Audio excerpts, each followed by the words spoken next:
Hi friends, ನಾವು ಈ ದಿನ ಈ ರೀತಿ ಮಾಡೆಲ್ನಲ್ಲಿ ಬೋಟ್ ನೆಕ್ ಬ್ಲೌಸ್ ಅನ್ನೋದನ್ನು ನೋಡೋಣ. ಈಗ ನಾನು ಫಸ್ಟಿಗೆ ಬ್ಲೌಸ್ ಫ್ಯಾಬ್ರಿಕ್ಕು ಹಾಗೆ ಲೈನಿಂಗ್ ಅನ್ನೋದನ್ನು ತಗೊಂಡಿದ್ದೀನಿ. ಈಗ ನಿಮಗೋಸ್ಕರ ಮೆಜರ್ಮೆಂಟ್ಸ್ ಎಲ್ಲ ಒಂದು ಸಲ ತಿಳಿಸ್ಕೊಟ್ಬಿಡ್ತೀನಿ ನೋಡಿ. ಈಗ ಚೆಸ್ಟ್ ಬಂದುಬಿಟ್ಟಿದ್ದಾನೆ ನಮಗೆ ಫ್ರಂಟು ಬ್ಯಾಕು ಎರಡು ಸೇರಿಸಿ 40 ಇಂಚು, ಹಾಗೆ ಬ್ಲೌಸ್ ಲೆಂತ್ ಬಂದಿದ್ದಾನೆ 14 ಇಂಚು, ನೆಕ್ಕು ವಿಡ್ತ್ ಬಂದಿದ್ದಾನೆ ಮೇಲ್ಗಡೆ 4.5 ಇಂಚು, ಶೋಲ್ಡರ್ 3.5 ಇಂಚು, ಆರ್ಮಲ್ ಡೌನು 6 ಇಂಚು, ಆರ್ಮಲ್ ವಿಡ್ತು 3 ಇಂಚು. ಹಾಗೆ ಮೇಲ್ಗಡೆಯಿಂದ ಬೋಟ್ ನೆಕ್ ಬ್ಲೌಸ್ ಇರೋದ್ರಿಂದ ನಾನು ಅದು ಮೇಲ್ಗಡೆ 3 ಇಂಚಿ ಡೌನ್ ಮಾಡಿಕೊಂಡು ಸ್ಕ್ವೇರ್ ಟೈಪಲ್ಲಿ ಮಾರ್ಕ್ ಮಾಡಿಕೊಂಡು ಅದು ಬೋಟ್ ನೆಕ್ ಶೇಪ್ ಅನ್ನೋದನ್ನು ಮಾರ್ಕ್ ಮಾಡಿಬಿಡ್ತೀನಿ. ಆಮೇಲೆ ಅಲ್ಲಿಂದ ಡೌನ್ಗೆ ನಮಗೆ ನೆಕ್ಕು ಟೋಟಲ್ ಓಪನ್ ಬಂದಿದ್ದಾನೆ 10 ಇಂಚ್ ಇರ್ತದೆ. ಇಲ್ಲಿಂದ ವಿಡ್ತ್ ಬಂದಿದ್ದಾನೆ ನಮಗೆ 3 ಇಂಚ್ ಅನ್ನೋದು ಇರ್ತದೆ. ಇಲ್ಲಿಂದ ನಮಗೆ ವಾಟರ್ ಡ್ರಾಪ್ ಶೇಪ್ ಗೊತ್ತಾಗತ್ತಲ್ವ, ಸೇಮ್ ಆ ರೀತಿ ಡ್ರಾಯಿಂಗ್ ಅನ್ನೋದು ಮಾಡಿಬಿಟ್ಟು ಆಮೇಲೆ ದೊಡ್ಡ ಪ್ಯಾಚಿಗೆ ಒಂದು ಡ್ರಾಯಿಂಗ್ ಅನ್ನೋದು ಮಾಡಿಬಿಡ್ತಾ ಇದ್ದೀನಿ. ಇದು ಡೈರೆಕ್ಟು ಲೈನಿಂಗ್ ಮೇಲೇ ನಾನು ಮಾಡಿರ್ತೀನಿ. ಓಕೆ, ಇವಾಗ ಬೋಟ್ ನೆಕ್ ಮಾತ್ರ ಮೇಲ್ಗಡೆ ಕಟ್ ಮಾಡಿಬಿಟ್ಟು ನಾನು ಈಗ ಬಾಟಮ್ ಸೈಡ್ಗೆ ಪೇಪರ್ ಕ್ಯಾನ್ವಾಸ್ ಅನ್ನೋದು ತಗೊಂಡು ಅದು ಮಧ್ಯಕ್ಕೆ ಫೋಲ್ಡ್ ಮಾಡಿ ಈ ಲೈನಿಂಗ್ ಕೆಳಗಡೆ ಅನ್ನೋದು ಮಡ್ಕೊತೀನಿ. ಈಗ ಮಡ್ಕೊಂಡು ಕರೆಕ್ಟಾಗಿ ಆ ಸೆಂಟ್ರ್ ಫೋಲ್ಡಿಂಗು ಈ ಬ್ಲೌಸ್ ಸೆಂಟ್ರ್ ಫೋಲ್ಡಿಂಗ್ ಎರಡು ಒಂದೇ ಲೆವೆಲ್ ಇರೋ ಥರ ನೋಡಿಕೊಂಡು ಈಗ ನಾನು ಈ ಸೆಂಟ್ರ್ ನೆಕ್ ಏನಿದೆಯೋ ಅದು ಮಾತ್ರ ಕಟಿಂಗ್ ಅನ್ನೋದು ಮಾಡಿಬಿಡ್ತೀನಿ. ಈಗ ಮಾಡೋ ಟೈಮಲ್ಲಿ ಮಾರ್ಕಿಂಗ್ ಏನಾರ ಸ್ವಲ್ಪ ಹೆಚ್ಚು ಕಡಿಮೆ ಇದ್ದರೆ ನೀವು ಸರಿ ಮಾಡಿಕೊಂಡು ಕಟ್ ಮಾಡ್ಕೋಬೇಕು. ಓಕೆ, ಈಗ ಪೇಪರ್ ಕ್ಯಾನ್ವಾಸ್ ಅನ್ನೋದು ಸೈಡಿಗೆ ತೆಗೆದು ಮಡಗಿದ್ದೇನೆ. ಈಗ ದೊಡ್ಡ ಮಾರ್ಕ್ ಇದೆಯಲ್ವಾ, ಈ ಪೀಸು ಲೈನಿಂಗ್ ಅನ್ನೋದು ಒಂದು ಮಾತ್ರ ನೀಟಾಗಿ ಕಟ್ ಮಾಡ್ಕೊತಾ ಇದ್ದೀನಿ. ಈಗ ಕಟ್ ಮಾಡೋ ಟೈಮಲ್ಲಿ ಸೇಮ್ ಇದೂ ಅಷ್ಟೇ, ಏನೋ ಮಾರ್ಕಿಂಗಲ್ಲಿ ಹೆಚ್ಚು ಕಡಿಮೆ ಇದ್ದರೆ ಸ್ವಲ್ಪ ಅಡ್ಜಸ್ಟ್ ಮಾಡಿಕೊಂಡು ನೀಟಾಗಿ ನೀವು ಕಟ್ ಮಾಡ್ಕೋಬೇಕು ಶೇಪು. ಇವಾಗ ಆ ಲೈನಿಂಗ್ ಅನ್ನೋದು ತಗೊಂಡಿದ್ದಾನೆ. ಇವಾಗ ಲೈನಿಂಗಲ್ಲಿ ಕಟ್ ಮಾಡಿದ್ವಲ್ಲ ಸೇಮ್ ಅದೇ ಲೈನಿಂಗು ಈಗ ನೆಕ್ ಲೈನಲ್ಲಿ ಮಡಗಿಬಿಟ್ಟು ಸೇಮು ಇವಾಗ ಪೇಪರ್ ಕ್ಯಾನ್ವಾಸು ಇದನ್ನು ಎರಡನ್ನೂ ಒಟ್ಟಿಗೆ ಅಟ್ಯಾಚಿಂಗ್ ಅನ್ನೋದು ಮಾಡ್ಕೊತಾ ಇದ್ದೀನಿ. ಈ ಅಟ್ಯಾಚಿಂಗ್ ಮಾಡ್ಕೋ ಟೈಮಲ್ಲಿ ನಮ್ಮ ಪೇಪರ್ ಕ್ಯಾನ್ವಾಸು ಈ ಲೈನಿಂಗನ್ನು ಒಂದೇ ಲೆವೆಲಿಗೆ ಕಟ್ ಮಾಡ್ಕೊಂಡಿದ್ವಲ್ಲ ಫಸ್ಟು ಸೇಮ್ ಅದೇ ಲೆವೆಲ್ಗೆ ಇಟ್ಬಿಟ್ಟು ಇದು ಫುಲ್ಲು ರೌಂಡ್ ಅನ್ನೋದು ನಾವು ಸ್ಟಿಚಿಂಗ್ ಅನ್ನೋದು ಮಾಡ್ಕೋಬೇಕಾಗತ್ತೆ. ಓಕೆ, ಇಲ್ಲಿ ಮಾಡ್ಕೊಳ್ಳೋ ಟೈಮಲ್ಲಿ ಯಾವುದೇ ರೀತಿ ಅಂತ ಹೆಚ್ಚು ಕಡಿಮೆ ಅನ್ನೋದು ಇರಬಾರ್ದು. ಆ ರೀತಿ ನೋಡಿಕೊಂಡು ಇದು ಫುಲ್ ರೌಂಡ್ ಅನ್ನೋದು ಸ್ಟಿಚಿಂಗ್ ಅನ್ನೋದು ಮಾಡ್ಕೋರಿ.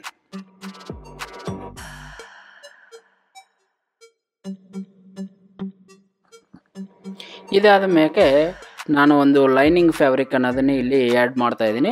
ಅದರ ಮೇಲೆ ಸೀರೆ ಬಟ್ಟೆ ಅನ್ನೋದು ಹಾಕ್ತಾಯಿದ್ದೀನಿ. ಯಾಕಂದರೆ ಈ ಸೀರೆ ಬಟ್ಟೆ ಟ್ರಾನ್ಸ್ಫಾರ್ಮ್ ಇರೋದರಿಂದ ನಾನು ಅದು ಮೇಲ್ಗಡೆಗೆ ಪೇಪರ್ ಕ್ಯಾನ್ವಾಸ್ ಎಲ್ಲ ಕಾಣಿಸುತ್ತೆ ಅಂತ ಲೈನಿಂಗ್ ಅನ್ನೋದು ಒಂದು ಎಕ್ಸ್ಟ್ರಾ ಆ್ಯಡ್ ಮಾಡಿದ್ದೀನಿ ಇಲ್ಲಿ. ಆ ಕಾರಣದಿಂದ 2 ಪೀಸು ಇಲ್ಲಿ ಆಯಿತು. ಇಲ್ಲಾಂದರೆ ನೀವು ಸಿಂಗಲ್ ಕಾಣಿಸೋದಿಲ್ಲ ಪೇಪರ್ ಕ್ಯಾನ್ವಾಸ್ ಅಂದರೆ ಒಂದೇ ಪೀಸು ಸಾಕು. ಈಗ ನೆಕ್ ಏನು ರೌಂಡ್ ಸ್ಟಿಚ್ ಮಾಡಿದ್ದೀನೋ ಅದು ಫುಲ್ಲು ಅದೇ ರೀತಿ ಸ್ಟಿಚ್ ಮಾಡ್ಕೊತಾ ಇದ್ದೀನಿ. ಮತ್ತು ಔಟ್ಲೈನು ಒಂದು ಸ್ಟಿಚ್ಚು, ಯಾಕಂದರೆ ಇದು ನಮಗೆ ಫ್ಯಾಬ್ರಿಕ್ ಯಾವ್ದಾನ ರಿಂಕಲ್ಸ್ ಇರಬಾರ್ದು ಅಂತ ನೋಡಿಕೊಂಡು ಈ ಸ್ಟಿಚ್ ಅನ್ನೋದು ಒಂದು ಹಾಕ್ಕೊತಾ ಇದ್ದೀನಿ. ಆಮೇಲೆ ಮೇಲ್ಗಡೆ ಚೆಕ್ ಮಾಡ್ಕೊರಿ, ಎಲ್ಲನ ರಿಂಕಲ್ಲು ಟ್ವಿಸ್ಟು ಏನಾನ ಇದ್ದರೆ ಅದನ್ನೆಲ್ಲ ಅವಾಯ್ಡ್ ಮಾಡಿಕೊಂಡು ನೀಟಾಗಿ ಹಾಕ್ಕೊಂಡು ಇವಾಗ ಇನ್ಸೈಡು ನೆಕ್ಕಲ್ಲಿ ಮಾತ್ರ ಇದು ಬಟ್ಟೆ ಅನ್ನೋದು ಎಕ್ಸ್ಟ್ರಾ ಇರೋದನ್ನು ಕಟ್ ಮಾಡಿ ತೆಗೆದುಬಿಡ್ತಾ ಇದ್ದೀನಿ. ಮೇಲ್ಗಡೆ ಯಾವುದೇ ರೀತಿ ಓಪನ್ ಮಾಡೋಕ್ಕೂ ಹೋಗಬೇಡಿ. ಓಕೆ, ಓನ್ಲಿ ಸೆಂಟ್ರಲ್ಲಿ ಮಾತ್ರ ಓಪನ್ ಮಾಡಿ. ಎಲ್ಲ ಚೆಕ್ ಮಾಡಿಕೊಂಡು ಸೈಡ್ಗೆ ಎತ್ತು ಮಾಡ್ಕೊಂಡಾದ್ಮೇಲೆ ಇವಾಗ ಅದು ಎಷ್ಟಿತ್ತು ಅಂತ ನಮಗೆ ಬಾಡಿ ಗೊತ್ತಿತ್ತಲ್ವ ಪ್ಯಾಚು ಪೇಪರ್ ಕ್ಯಾನ್ವಾಸ್ ಸೇಮ್ ಅಷ್ಟೇ ಲೆವೆಲ್ಗೆ ಒಂದು ಲೈನಿಂಗ್ ಅನ್ನೋದು ತೊಗೊಂಡಿದ್ದೇನೆ. ಅದ್ರ ಮೇಕೆ ಬಾಡಿ ಫ್ಯಾಬ್ರಿಕ್ನ ಹಾಕ್ಬಿಟ್ಟು ನೀಟಾಗಿ ಇದನ್ನು ಅಟ್ಯಾಚಿಂಗ್ ಅನ್ನೋದು ಮಾಡ್ಕೊತಾ ಇದ್ದೀನಿ ನೆಕ್ ಲೈನಲ್ಲಿ. ಇದಕ್ಕೆ ನೆಕ್ ಲೈನೆಲ್ಲ ಅಟ್ಯಾಚಿಂಗ್ ಮಾಡೋದಕ್ಕೆ ನಮಗೆ 1/4 ಇಂಚಿ ಅನ್ನೋದು ಮಾರ್ಜಿನ್ ಅನ್ನೋದು ಇರ್ತದೆ. ಈ ರೀತಿ ನೋಡಿಕೊಂಡು ನಾವು ನೆಕ್ ಮಾತ್ರ ಸ್ಟಿಚಿಂಗ್ ಅನ್ನೋದು ಮಾಡ್ಕೋಬೇಕಾಗತ್ತೆ. ಈ ಸ್ಟಿಚಿಂಗ್ ಎಲ್ಲ ಆಯ್ತಲ್ವ, ಇವಾಗನೂ ಸೇಮ್ ಅಷ್ಟೇ. ಇವಾಗ ಲೈನಿಂಗ್ ಇನ್ಸೈಡ್ ಇರೋದನ್ನೆಲ್ಲ ಕಟ್ ಮಾಡಿ ತೆಗೆದುಬಿಡಿ.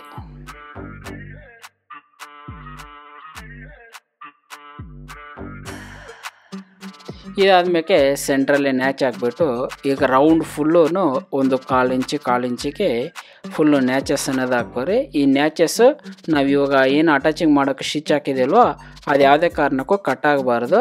ಆ ಕಟ್ ಆಗದೆ ನೋಡಿಕೊಂಡು ಇಷ್ಟು ಅನ್ನೋದು ನ್ಯಾಚಸ್ ಅನ್ನೋದು ಹಾಕ್ಕೋಬೇಕು.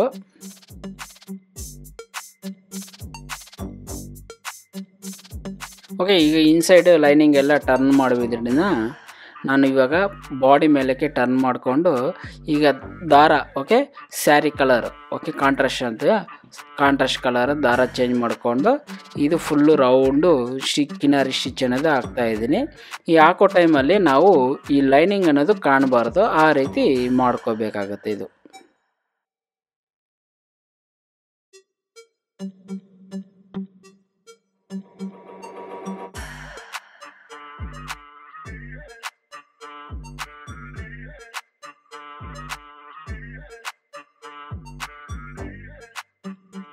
ಈ ಸೆಂಟ್ರ್ ಪಾಯಿಂಟ್ ಎಲ್ಲ ನೀಟಾಗಿ ನೋಡಿಕೊಂಡು ಮಾಡ್ಕೋಬೇಕಾಗತ್ತೆ.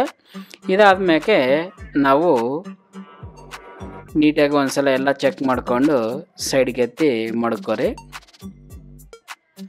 ಈಗ ಪೈಪಿಂಗೋಸ್ಕರ ನಾನು 1/4 ಇಂಚ್ ಅಷ್ಟು ವಿಡ್ತಲ್ಲಿ ಬಟ್ಟೆ ಅನ್ನೋದು ತಗೊಂಡಿದ್ದೀನಿ. ಇದಕ್ಕೆ ನಾನು ಕ್ರಾಸಲ್ಲಿ ಕಟ್ ಮಾಡಿಕೊಂಡು ಈಗ ಒಂದು 3/8 ಅಷ್ಟು ಫೋಲ್ಡಿಂಗ್ ಮಾಡಿಕೊಂಡು ಸ್ಟಿಚ್ ಅನ್ನೋದು ಹಾಕ್ಕೊತಾ ಇದ್ದೀನಿ. ಇದು ಥ್ರೆಡ್ ಪೈಪಿಂಗ್ ಅಲ್ಲ, ಡೈರೆಕ್ಟ್ ಪೈಪಿಂಗು, ಓನ್ಲಿ ಕ್ಲಾತಲ್ಲಿ ಮಾತ್ರ ಇರ್ತದೆ ಇದು ಪೈಪಿಂಗು. ಈಗ ಆ ಪೈಪಿಂಗ್ನ ಉಲ್ಟಾ ಹಾಕ್ಬಿಟ್ಟು ಅದ್ರ ಮೇಲೆ ಬಾಡಿ ಬಟ್ಟೆ ಈಗೇನು ನಾವು ಪ್ಯಾಚ್ ರೆಡಿ ಮಾಡ್ಕೊಂಡಿದ್ವಿ ಅದು ಹಾಕ್ಬಿಟ್ಟು ಸೆಂಟ್ರಿಂದ ಅಂದರೆ ಟಾಪ್ ಸೈಡಿಂದ ನಾನು ಇದು ಪೈಪಿಂಗ್ ಅಟ್ಯಾಚಿಂಗ್ ಅನ್ನೋದು ಮಾಡ್ತಾಯಿದ್ದೀನಿ.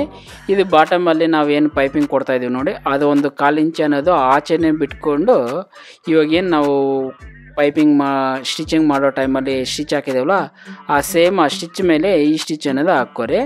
ಆವಾಗ ನಮಗೆ ನೀಟಾಗಿ ಪೈಪಿಂಗ್ ಅನ್ನೋದು ಬಂದುಬಿಡ್ತದೆ. ಇದು ಈ ಅಟ್ಯಾಚಿಂಗ್ ಮಾಡ್ಕೊಳೋ ಟೈಮಲ್ಲಿ ಏನು ನೋಡ್ಕೋಬೇಕು, ಒಂದೇ ಲೆವೆಲಾಗಿರಬೇಕು, ಯಾವುದೇ ಕಾರಣಕ್ಕೂ ಅದು ಚೇಂಜಸ್ ಅನ್ನೋದು ಆಗಬಾರ್ದು.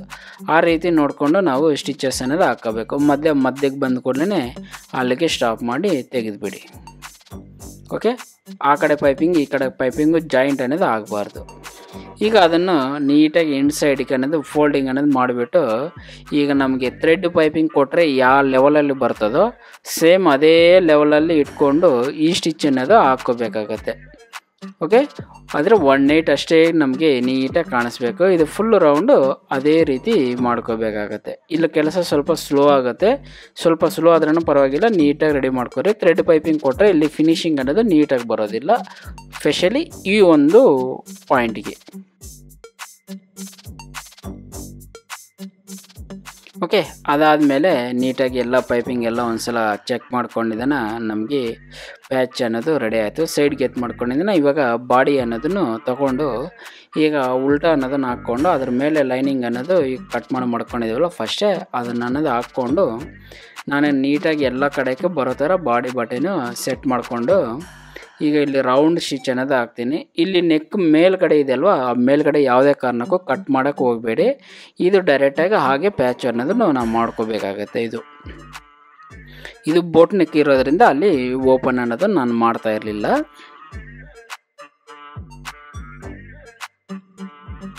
ಯಾಕೆ ನಾವು ಫುಲ್ ಸ್ಟಿಚ್ ಮಾಡೋ ಟೈಮಲ್ಲಿ ಪ್ರತಿಯೊಂದು ಚೆಕ್ ಮಾಡಿಕೊಂಡು ನಾವು ಸ್ಟಿಚ್ ಅನ್ನೋದು ಹಾಕಬೇಕಾಗತ್ತೆ.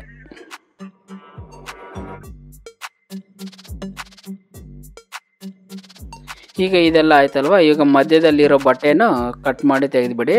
ಆದರೆ ಲೈನಿಂಗ್ ಮಾತ್ರ ಕಟ್ ಆಗಬಾರ್ದು, ಯಾಕಂದರೆ ಲೈನಿಂಗ್ ನಮಗೆ ರೆಡಿ ಕಟ್ ಆಗಿರ್ತದೆ, ಆ ಕಾರಣದಿಂದ ನಾವು ಕಟ್ ಮಾಡಬಾರ್ದು. ಈಗ ಮಧ್ಯದ ಬಟ್ಟೆ ಎಲ್ಲ ಕಟ್ ಆದಮೇಲೆ ನಾನು ಮತ್ತೆ ಒಂದು ಪೈಪಿಂಗ್ ಅನ್ನೋದು ರೆಡಿ ಮಾಡ್ಕೊತೀನಿ. ಇದಕ್ಕೆ ವಿಡ್ತ್ ಬಂದುಬಿಟ್ಟಿದ್ದೇನೆ 1 ಇಂಚ್ ವಿಡ್ತ್ ಇರ್ತದೆ. ಹಾಗೆ ಲೆಂತು ನಮಗೆ ಬ್ಲೌಸ್ಗೆ ಎಷ್ಟು ಬೇಕೋ ಅಷ್ಟು ನೋಡಿ ತಗೊಂಡಿದ್ದೇನೆ. ಅದರ ಮಧ್ಯಕ್ಕೆ ಥ್ರೆಡ್ ಅನ್ನೋದು ಮಡಗಿದ್ದೇನೆ. ಆ ಥ್ರೆಡ್ ಪಕ್ಕದಲ್ಲಿ ಸ್ಟಿಚ್ ಅನ್ನೋದು ಹಾಕ್ತಾಯಿದ್ದೀನಿ. ಈ ಹಾಕೋ ಟೈಮಲ್ಲಿ ಯಾವುದೇ ಕಾರಣಕ್ಕೂ ಆ ಥ್ರೆಡ್ ಮೇಲೆ ಸ್ಟಿಚ್ ಅನ್ನೋದು ಬರಬಾರ್ದು. ಆ ರೀತಿ ನೋಡಿಕೊಂಡು ಈ ಸ್ಟಿಚ್ ಅನ್ನೋದು ನಾವು ಹಾಕ್ಕೋಬೇಕಾಗತ್ತೆ. ಓಕೆ, ಇದು ಫುಲ್ಲು ಸ್ಟಿಚ್ ಆದಮೇಲೆ ನಾವು ಇವಾಗ ಏನು ಬಾಡಿ ಬಟ್ಟೆ ರೆಡಿ ಮಾಡ್ಕೊಂಡಿದ್ದೀಲ್ವಾ ಅದು ಬಂದಿದ್ದಾನ ನಾವು ನೆಕ್ ಹತ್ರದಿಂದ ಸೆಂಟ್ರಿಂದ ನಾನು ಶಾರ್ಟ್ ಅನ್ನೋದು ಮಾಡ್ತಾಯಿದ್ದೀನಿ. ಈ ಪೈಪಿಂಗ್ ಅನ್ನೋದು ಒಂದು ಅರ್ಧ ಇಂಚು ಮುಂದಕ್ಕೆ ಬಿಟ್ಬಿಟ್ಟು ಈ ಸ್ಟಿಚ್ ಅನ್ನೋದು ಸ್ಟಾರ್ಟ್ ಮಾಡಿ. ಇಲ್ಲಿಂದ ಇದು ಫುಲ್ಲು ಒಂದು 1/4 ಇಂಚ್ ಅನ್ನೋದು ಮಾರ್ಜಿನ್ ಅನ್ನೋದು ಇರ್ತದೆ. ಕರೆಕ್ಟಾಗಿ ಒಂದೇ ಲೆವೆಲಾಗಿ ನೋಡ್ಕೊಂಡು ಮಾಡ್ಕೊರಿ. ಈ ಟರ್ನಿಂಗ್ ಪಾಯಿಂಟ್ಗಳಲ್ಲಿ ಯಾವುದೇ ಕಾರಣಕ್ಕೂ ಬಾಡಿ ಲೂಸ್ ಅನ್ನೋದು ಬರಬಾರ್ದು. ಹಾಗಂತ ಪೈಪಿಂಗನ್ನು ತುಂಬ ಲೂಸ್ ಕೊಟ್ಟಿನೂ ಮಾಡ್ಕೊಂಡು ಹೋಗಬೇಡಿ. ಎರಡೂ ಒಂದೇ ಲೆವೆಲಾಗಿ ಬರೋ ಥರ ನೋಡಿಕೊಂಡು ಫುಲ್ಲು ರೌಂಡು ಸ್ಟಿಚ್ ಅನ್ನೋದು ಹಾಕ್ಕೋಬೇಕಾಗತ್ತೆ.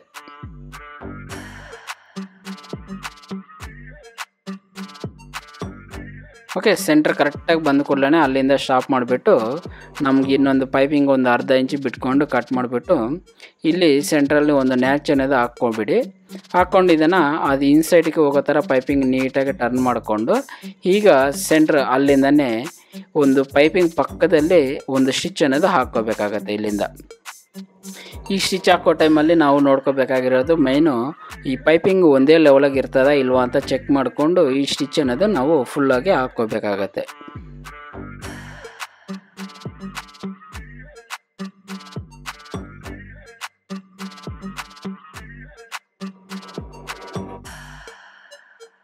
ಓಕೆ, ಇದು ಫಿನಿಶ್ ಆದಮೇಲೆ ನೀಟಾಗಿ ಸೈಡ್ಗೆ ಎತ್ತಿ ಒಂದ್ಸಲ ಎಲ್ಲ ನೀಟಾಗಿ ಒಂದ್ಸಲ ಚೆಕ್ ಮಾಡ್ಕೊಬಿಡಿ. ಓಕೆ, ಕರೆಕ್ಟಾಗಿ ಎಲ್ಲ ಬಂದಮೇಲೆ ನಾವು ಫಸ್ಟೇ ಪ್ಯಾಚ್ ರೆಡಿ ಮಾಡ್ಕೊಂಡಿದ್ದೀಲ್ವ, ಅದು ಬಂದಿದ್ದನ್ನು ಸೆಂಟ್ರಕ್ಕೆ ಅನ್ನೋದು ಒಂದು ಮಾರ್ಕ್ ಮಾಡ್ಕೊರಿ. ಹಾಗೆ ಸೆಂಟ್ರ್ ಮಾರ್ಕ್ ಮಾಡ್ಕೊಂಡಿದ್ದನ್ನು ಬಾಡಿನಲ್ಲಿನೂ ಸೆಂಟ್ರ್ ಮಾರ್ಕ್ ಅನ್ನೋದನ್ನು ಮಾಡ್ಕೊರಿ. ಇವಾಗ ಬಾಟಮ್ ಸೈಡಿಂದ ಕರೆಕ್ಟಾಗಿ ಸೆಂಟ್ರ್ ಪಾಯಿಂಟ್ ಅನ್ನೋದು ಮಡಗಿದ್ದಾನೆ ಎಲ್ಲ ಕಡೆಗೆ ನೀಟಾಗಿ ಬಟ್ಟೆ ಅಡ್ಜಸ್ಟ್ಮೆಂಟ್ ಮಾಡಿಬಿಟ್ಟು ನಾನು ಸೆಂಟ್ರಿಂದ ಕೆಲಸ ಅನ್ನೋದು ಸ್ಟಾರ್ಟ್ ಮಾಡ್ತಾಯಿದ್ದೀನಿ. ಈ ಸ್ಟಾರ್ಟ್ ಮಾಡಿ ಮತ್ತು ಹೋಗ್ತಾ ಇರಬೇಕಾದ್ರೆ ನಮಗೆ ಬಾಟಮಲ್ಲಿ ದೊಡ್ಡದಾಗಿ ಪ್ಯಾಚ್ ಇರ್ತದೆ, ಟಾಪ್ ಸೈಡಿಗೆ ಬಂದುಬಿಟ್ಟಿದ್ದಾನೆ ಚಿಕ್ಕದಾಗಿ ಇರ್ತದೆ ಪ್ಯಾಚು. ಆ ಪ್ಯಾಚ್ ಬಂದಿದ್ದಾನೆ ನಮಗೆ ಒಂದೇ ಲೆವೆಲಾಗಿ ಇರೋ ಥರ ಬರಬೇಕಾಗತ್ತೆ. ಇದು ಬಂದುಬಿಟ್ಟಿದ್ದಾನೆ ಲೆಫ್ಟ್ ಆ್ಯಂಡ್ ರೈಟು ಎರಡು ಕಡೆಗೇನು ಒಂದೇ ಲೆವೆಲಾಗಿರೋ ಥರ ನೋಡಿಕೊಂಡು ನಾವು ಸ್ಟಿಚ್ ಹಾಕೋಬೇಕಾಗತ್ತೆ. ಈ ಮಿಡ್ಲಲ್ಲಿ ಬಂದಿದ್ದಾನೆ ನಮಗೆ ಯಾವುದೇ ಕಾರಣಕ್ಕೂ ಕೆಳಗಡೆ ಪೀಸ್ ಆಗಲಿ ಮೇಲ್ಗಡೆ ಪೀಸ್ ಆಗಲಿ ಅಪ್ ಆ್ಯಂಡ್ ಡೌನ್ ಇರಬಾರ್ದು, ಎರಡಕ್ಕೂ ಕರೆಕ್ಟಾಗಿ ಸೆಂಟ್ರ್ ಅನ್ನೋದು ಬರಬೇಕಾಗತ್ತೆ.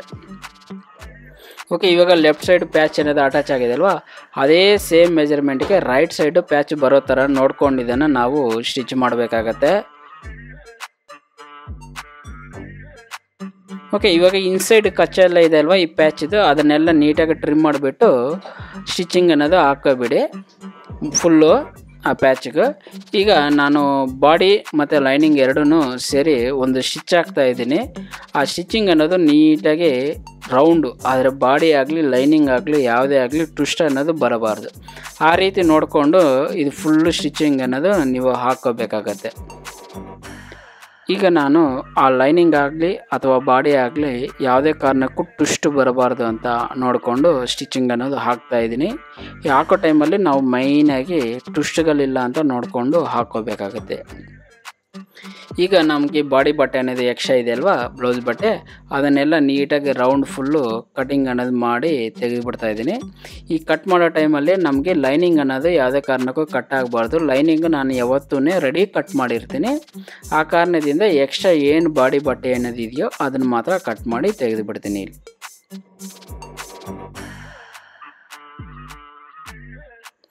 ಈಗ ಎಲ್ಲ ಆದಮೇಲೆ ಕೆಳಗಡೆ ಪೈಪಿಂಗ್ ಅನ್ನೋದನ್ನು ಅಟ್ಯಾಚಿಂಗ್ ಅನ್ನೋದು ಮಾಡ್ತಾಯಿದ್ದೀನಿ. ನಾನು ಇವಾಗ 1/2 ಇಂಚ್ ಕರೆಕ್ಟಾಗಿ ಇಟ್ಬಿಟ್ಟು ಅಟ್ಯಾಚಿಂಗ್ ಮಾಡ್ತಾಯಿದ್ದೀನಿ. ನಿಂಗೆ ಸಪೋಸ್ ಆಗಿಲ್ಲ ಅಂದರೆ ಒಂದು ಸ್ಟ್ರೈಟಾಗಿ ಒಂದು ಮಾರ್ಕ್ ಅನ್ನೋದು ಮಾಡಿಕೊಂಡು ಈ ಪೈಪಿಂಗ್ ಅನ್ನೋದು ಅಟ್ಯಾಚಿಂಗ್ ಅನ್ನೋದು ಮಾಡ್ಕೊರಿ. ಇದಾದ್ಮೇಲೆ ಒಂದು ಲೈನಿಂಗ್ ಅನ್ನೋದು ಎಕ್ಸ್ಟ್ರಾ ತೊಗೊಂಡಿದ್ದಾನೆ ಆ ಪೈಪಿಂಗ್ ಮೇಲೆ ಮಡಗಿಬಿಟ್ಟು ಈಗ ಅಟ್ಯಾಚಿಂಗ್ ಅನ್ನೋದು ಮಾಡ್ಕೊತಾ ಇದ್ದೀನಿ. ಈ ಅಟ್ಯಾಚಿಂಗ್ ಬಂದುಬಿಟ್ಟಿದ್ದಾನೆ ನಮಗೆ ಪೈಪಿಂಗ್ ಏನು ಅಟ್ಯಾಚಿಂಗ್ ಮಾಡಿದ್ದೀನೋ ಸೇಮ್ ಅದೇ ಸ್ಟಿಚ್ ಮೇಲೆ ಈ ಸ್ಟಿಚ್ ಅನ್ನೋದು ನಾನು ಹಾಕ್ಕೊತಾ ಇದ್ದೀನಿ. ಇದು ಹಾಕೋ ಟೈಮಲ್ಲಿ ಯಾವುದೇ ಕಾರಣಕ್ಕೂ ಪೈಪಿಂಗ್ ಕವರ್ ಆಗಬಾರ್ದು, ಪೈಪಿಂಗ್ ಪಕ್ಕದಲ್ಲೇ ಬರಬೇಕು. ಮತ್ತು ಇವಾಗ ಬಾಡಿ ಬಟ್ಟೆ ಎಲ್ಲ ಒಳಗಡೆ ಹೋಗೋ ಥರ ಮಡಗಿದ್ದನ್ನು ನಾನು ಫೋಲ್ಡ್ ಮಾಡಿ ಒಂದು ಸ್ಟಿಚ್ ಅನ್ನೋದು ಹಾಕ್ಕೊತಾ ಇದ್ದೀನಿ ಲೈನಿಂಗ್ನ.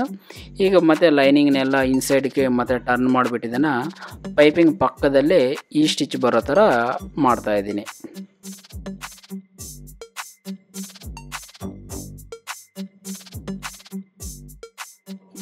ಇದಾದ್ಮೇಲೆ centre dot okay middle dot ಇಡ್ತಾ ಇದ್ದೀನಿ ಬ್ಯಾಕ್ ಸೈಡು.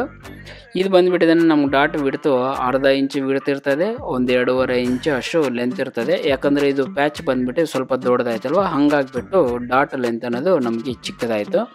ಈಗೆಲ್ಲ ಚೆಕ್ ಮಾಡ್ಕೊಂಡ ನಂತರ ಈಗ ನೆಕ್ ಸೈಡ್ ಅನ್ನೋದು ಪೈಪಿಂಗ್ ಅನ್ನೋದು ಅಟ್ಯಾಚಿಂಗ್ ಮಾಡ್ತಾಯಿದ್ದೀನಿ.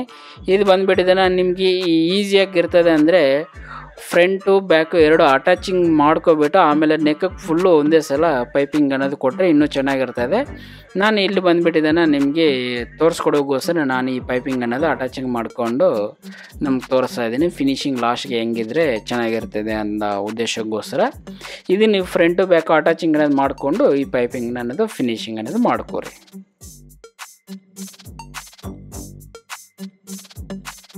ಇದು ಸುಮ್ಮನೆ ಡಮ್ಮಿಗೋಸ್ಕರ ಹಾಕಿರೋದು, ಫಿನಿಶಿಂಗ್ ಲಾಸ್ಟಿಗೆ ಈ ರೀತಿ ಇರ್ತದೆ. ಓಕೆ ಫ್ರೆಂಡ್ಸ್, ಈ ಡಿಸೈನ್ ಅನ್ನೋದು ಕಂಪ್ಲೀಟಾಗಿ ರೆಡಿ ಆಯಿತು. ಈಗ ಮಧ್ಯಕ್ಕೊಂದು ಬಟನ್ ಅನ್ನೋದು ಮಡಗಿಬಿಟ್ಟು ಫೈನಲ್ ಟಚಪ್ ಅನ್ನೋದು ಕೊಟ್ಟೆ. ಸ್ನೇಹಿತರೆ, ನಿಮಗೆ ಕಟಿಂಗಲ್ಲಾಗ್ಬೋದು ಅಥವಾ ಸ್ಟಿಚಿಂಗಲ್ಲಾಗ್ಬೋದು ಏನಾದರೂ ಡೌಟ್ಗಳಿದ್ದಲ್ಲಿ ನನಗೆ ಕಮೆಂಟ್ ಮಾಡಿ. ಆ ಕಮೆಂಟ್ಗೆ ಅನ್ನೋದು ನಾನು ರಿಪ್ಲೈ ಅನ್ನೋದು ಕೊಡ್ತೀನಿ.